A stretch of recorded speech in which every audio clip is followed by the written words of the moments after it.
আজকে হচ্ছে 5ই সেপ্টেম্বর। আজকে কিন্তু এই সরকারের 2 মাস হয়েছে। আমরা এখনো পর্যন্ত ওই ধরনের প্রত্যাশিত কোনো ধরনের স্টেপ দেখিনি। তারা যেন জাতির প্রত্যাশা এবং আবেগের বাইরে কোনো কাজ না করেন। এই সরকার কোনো সংবিধান মেনে আসেনি, এই সরকার কোনো নিয়ম মেনে আসেনি। এগুলো আমাদের সাথে ওনারা প্রতারণা করেছে। আমরা প্রয়োজন হলে আরো রক্ত দেব। যারা ক্ষমতায় আছে এবং ক্ষমতার কাছাকাছি আছে, আমরা কাউকে আর বিশ্বাস করতে চাই না। এবার অন্তর্বর্তীকালীন সরকারকে নিয়ে কড়া সমালোচনা করেছেন বৈষম্য বিরোধী ছাত্র আন্দোলনের অন্যতম সমন্বয়ক হাসনাত আব্দুল্লাহ। দর্শক, আপনারা হয়তো সকলে জানেন, বর্তমান সময়ে অন্তর্বর্তীকালীন সরকারকে নিয়ে সবাই কিন্তু কথা বলতেছে, সবাই নানা রকম সমালোচনা শুরু করে দিয়েছে। কারণ অন্তর্বর্তীকালীন সরকারকে মানুষ যেভাবে চেয়েছিল বা অন্তর্বর্তীকালীন সরকারটার কাজ যেরকম হওয়া দরকার সেই রকম কাজটা কিন্তু অন্তর্বর্তীকালীন সরকার করতেছে না। তারা তাদের নিজেদের মতো কাজ করতেছে বলেও কিন্তু অনেকজনের মতামত এসেছে। কিন্তু দর্শক, এবার অন্তর্বর্তীকালীন সরকারকে নিয়ে বৈষম্য বিরোধী ছাত্র আন্দোলনের অন্যতম সমন্বয়ক হাসনাত আব্দুল্লাহ এমন কিছু কথা বলেছে, এমন কিছু সমালোচনা করেছে যে বিষয়টি শুনলে আপনারা হয়তো রীতিমতো অবাক হয়ে যাবেন। যারা এতদিন থেকে বলতেছিল যে বৈষম্য বিরোধী ছাত্র আন্দোলনরাই এই অন্তর্বর্তীকালীন সরকারকে গঠিত করেছে, আজকের বক্তব্যটি শুনলে আপনারা হয়তো এই বিষয়টি থেকে অনেক দূরে চলে আসবেন। কারণ বৈষম্য বিরোধী ছাত্র আন্দোলনের সমন্বয়করাই কিন্তু এখন এই অন্তর্বর্তীকালীন সরকারকে নিয়ে সমালোচনা করতেছে। সো দর্শক, কথা না বাড়িয়ে সর্বপ্রথম আমরা হাসনাত আব্দুল্লাহর মুখ থেকে শুনবো যে তিনি বর্তমান সময়ের অন্তর্বর্তীকালীন সরকারকে নিয়ে কি বললেন। যারা ক্ষমতায় আছে এবং ক্ষমতার কাছাকাছি আছে, আমরা কাউকে আর বিশ্বাস করতে চাই না। এই সরকার কোনো সংবিধান মেনে আসেনি, এই সরকার কোনো নিয়ম মেনে আসেনি। সুতরাং এই ফ্যাসিবাদ ব্যবস্থা বিলোপ করার জন্য সংবিধানের দোহাই দিয়ে, কোনো নিয়মের দোহাই দিয়ে আবার যদি সেটাকে প্রলং করার চেষ্টা করে, তাহলে সেটা পুরো জাতিকে আবার হতাশ করবে।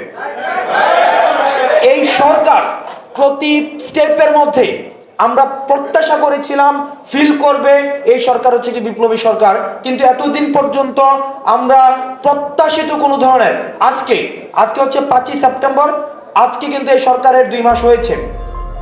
আমরা এখনো পর্যন্ত ওই ধরনের প্রত্যাশিত কোনো ধরনের স্টেপ দেখিনি যেটির মধ্য দিয়ে প্রমাণ হয় যে এই সরকার একটি বিপ্লবী সরকার। এখন দেখেন, 25শে ফেব্রুয়ারি 2009 যখন বিডিআর বিদ্রোহের যে ঘটনাটি ঘটেছে, তখন আমি ক্লাস 6-এ পড়ি। এবং আমরা এই প্রজন্ম যারা রয়েছে, আমরা 5, 6, 4 বা আন্দোলনে যারা হচ্ছে পরবর্তীতে 36 দিনের আন্দোলনে যারা পরবর্তীতে যুক্ত হয়েছে, আমরা কিন্তু ক্লাস 3, 4, 5, 6-এর আমাদের জেনারেশন।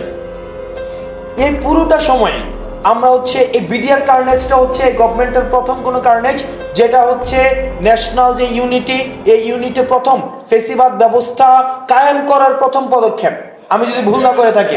বিডিআর বিদ্রোহ থেকে শুরু করে এই সরকারের আমলে যত অপশাসন হয়েছে, সেই অপশাসনগুলোর বিচার আমরা নিশ্চিত করতে পারবো। সুতরাং দ্রুততম সময়ের মধ্যে আমাদের যে বিদ্যমান যে সংবিধানটি রয়েছে, এই বিদ্যমান সংবিধানটিকে বাতিল করে দিয়ে সংবিধান অবশ্যই আবার পুনর্গঠন করতে হবে। টিএফআই থেকে আমি মনে করি যে তাদের থেকে বক্তব্য আসা উচিত। গত এই যে 16 বছরে প্রত্যেকটি কাজে আমরা ডিজিএফআই নাম দেখেছি। সুতরাং ডিজিএফআই থেকে বক্তব্য আসা উচিত, তাদের যে এতদিন পর্যন্ত অপরাধ করেছে সেই অপরাধগুলোকে অ্যাকনোলেজ করে তাদেরকে কমিটমেন্ট দিতে হবে।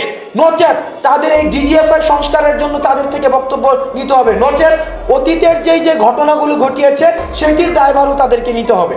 এখন আমরা মেন্টাল ট্রমার মধ্যে রয়েছি, আমাদের টলারেন্স লেভেল একদম কমে গিয়েছে। আমরা যারা ক্ষমতায় আছে এবং ক্ষমতার কাছাকাছি আছে, আমরা কাউকে আর বিশ্বাস করতে চাই না। এই কারণে বিশ্বাস করতে চাই না, গ্রামে একটি কথা বলে, যার একবার চুন খেয়ে জিহ্বা পুড়ে যায়, পরবর্তী তার দই দেখলে হচ্ছে তার ভয় পাই। আমরা যেহেতু ইতিহাসের প্রত্যেকটি স্তরে আমরা প্রতারিত হয়েছি, এই কারণে এখন ক্ষমতায় যারা রয়েছে আমরা তাদের থেকেও আমরা মাঝে মাঝে আমরা আশা হারাই যাই। এই কারণে অন্তর্বর্তীকালীন সরকারে যারা রয়েছে, আমরা আপনাদেরকে আহ্বান জানাবো, এটা যে একটা বিপ্লবী সরকার, এই বিপ্লবী সরকারের চেতনা আপনারা ধারণ করুন এবং ডিসিশনগুলো যেন খুব র্যাপিড হয়। ডিসিশনগুলো যদি আপনারা সংবিধান এবং নিয়মের বেড়াজালে সবসময় রেখে দেন, আমরা কিন্তু আবার আশাহত হতে থাকবো। সেই জন্য আমরা আপনাদের কাছে প্রত্যাশা করব, বিভিন্ন কমিশন গঠন করে দিয়ে যারা বঞ্চিত ছিল তাদেরকে কিভাবে অ্যাকোমোডেট করবেন, সেটির জন্য আপনারা যথাযথ হচ্ছে পদক্ষেপ নেবেন। সর্বশেষ আমি গতকাল একটি রিপোর্ট দেখেছিলাম যে খুব সুন্দর মেজর জিয়া, জেনারেল জিয়া এবং হচ্ছে তারেক সিদ্দিকী, ওনারা বেসিকলি বাংলাদেশে হচ্ছে রয়্যাল এজেন্ট হিসাবে কাজ করতেন এবং রয়ের যে পুরো এজেন্সিটা চালাতেন উনারা হচ্ছে বাংলাদেশের স্পোক্স পার্সন হিসেবে কাজ করতেন। একটা সার্বভৌম দেশের মধ্যে, একটা সার্বভৌম একটা দেশে, একটা পার্শ্ববর্তী একটা দেশের ইনফ্লুয়েন্স কি পরিমাণ ছিল যে রয়ের অফিস ক্যান্টনমেন্টের মধ্যেও ছিল। আওয়ামী লীগ যতদিন না পর্যন্ত তারা অ্যাপোলজি করে, বিচার নিশ্চিত করে এবং যতদিন না পর্যন্ত জনতা সিদ্ধান্ত নেয় ততদিন পর্যন্ত আওয়ামী লীগের পাবলিক অ্যাক্সেস আমরা ছাত্র জনতা কোনোদিন হতে দিব না। এবং 2014 সালে, 2018 সালে এবং 2024 সালের নির্বাচনে যারা অংশগ্রহণ করেছিল তারা মূলত ফ্যাসিস্ট সরকারকে তারা ফুট সোলজার হিসেবে কাজ করেছিল। সুতরাং আমরা জানতে চাই, আমরা এই বিষয়টি নিশ্চিত হতে চাই, কারণ বারবার বলা হয়, আমরা বিভিন্ন জায়গা থেকে শুনি যে উনি টুপ করে দেশে ঢুকে যেতে চান, উনি প্রাইম মিনিস্টার ইন এক্সাইল। এখনো পর্যন্ত উনি দাবি করছেন উনি হচ্ছেন প্রাইম মিনিস্টার ইন এক্সাইল, ওনার স্ট্যাটাসটা। কিন্তু দ্রুততম সময়ের মধ্যে বিগত যে 3টা সংসদ ছিল এই 3টা সংসদকে কেন অবৈধ ঘোষণা করা হবে না? কারণ কনস্টিটিউশনে ছিল যে ডেমোক্রেসিকে আমাদেরকে সর্বোচ্চ জায়গায় রাখতে হবে। তারা যেহেতু ডেমোক্রেসি হত্যা করেছে এবং হত্যা করার কাজে অংশগ্রহণ করেছে, সুতরাং এই 3টা সংসদে যারা ছিল তাদেরকে রাষ্ট্রদ্রোহী মামলা দিতে হবে। তাদের সংসদ সদস্য কেন অবৈধ ঘোষণা করা হবে না? এবং সংসদ সদস্য হিসেবে যে যে সুযোগ সুবিধাগুলো নিয়েছে সেগুলোকে আবার রাষ্ট্রে ফেরত দিতে হবে, কারণ এগুলো আমাদের সাথে ওনারা প্রতারণা করেছে। আমাদের একটা জায়গায় মাঝে মাঝে আমরা ভুলে যাই যে আমরা হয়তো এই আন্দোলনটা 36 দিনের ছিল, এই আন্দোলনটা 36 দিনের না। আমরা হাসিনার পতন ঘটিয়েছি, ঠিক সবাইকে সাথে নিয়েই আমাদের রাষ্ট্র গঠনের কাজ করতে হবে। তো দর্শক, আপনারা শুনতে পারলেন যে বৈষম্য বিরোধী ছাত্র আন্দোলনের অন্যতম সমন্বয়ক হাসনাত আব্দুল্লাহ এবার অন্তর্বর্তীকালীন সরকারকে নিয়ে কিন্তু সমালোচনা করেছে।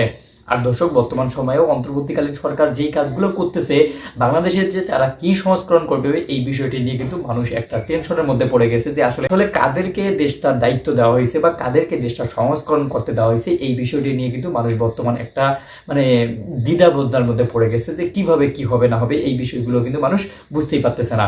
কিন্তু দর্শক, হঠাৎ করে হাসনাত আব্দুল্লাহ অন্তর্বর্তীকালীন সরকারকে নিয়ে এমন সমালোচনা করার মানেটা কি, এই বিষয়টি খুঁজতেছে এখন নেটিজেনরা। আপনাদের এই বিষয়ে কি মনে হচ্ছে অবশ্যই কিন্তু কমেন্ট বক্সে করার চেষ্টা করবেন। আর দর্শক, বর্তমান সময়ের অন্তর্বর্তীকালীন সরকারের কাজকর্ম নিয়ে আপনাদের কি মতামত? তারা কি সত্যি একটা সুষ্ঠু বাংলাদেশ আমাদেরকে উপহার দিতে পারবে? এই বিষয়ে আপনাদের নিজস্ব মতামত করে যাবেন আমাদের ভিডিও কমেন্ট বক্সে। ভিডিওটি ছিল এতটুকুই। ভিডিওটি সম্পর্কে আপনাদের যে কোনো রকমের মন্তব্য করতে পারেন আমাদের ভিডিও কমেন্ট বক্সে। আবার দেখা হবে নতুন কোনো ভিডিওতে, নতুন কোনো টপিক নিয়ে। ভালো থাকবেন, সুস্থ থাকবেন, আল্লাহ হাফেজ।